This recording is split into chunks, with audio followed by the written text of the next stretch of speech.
เป็นทางเข้าไปดินส่วนอันนี้มันทางเข้ามาหาดินเนาะทางเข้ามาหาดินกว้างหลายแล้วจากกันทางดำเข้ามาหาดินนี่ประมาณ4 กิโลแต่ว่าติดบ้านคนเข้ามาเลยใกล้จะหอดดินประมาณบ่ฮอด500 เมตรจังบ่มีบ้านคน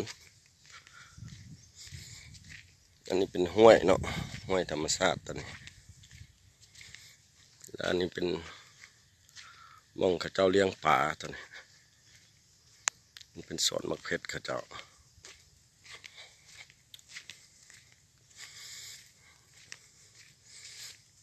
ดินนี่มีอยู่44 ไร่คันเอาเม็ดก็จิลดได้อยู่เด้ตัวนี้เป็นห้วยนี่น้ำบ่แห้งจากเทื่อเลยน้ำนี่ยังไหลอยู่ตลอด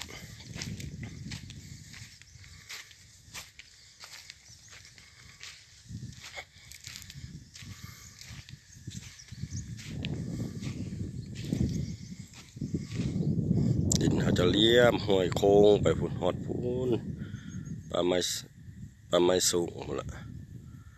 เลี้ยไปตามห้วยเลยห้วยจะแทบอกไผ่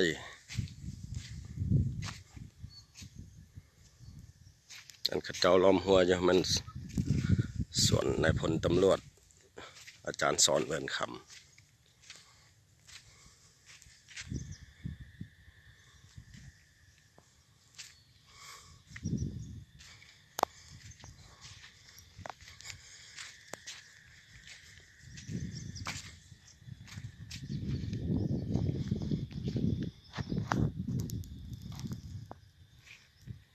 เลี้ยงสัตว์นี่เหมาะสม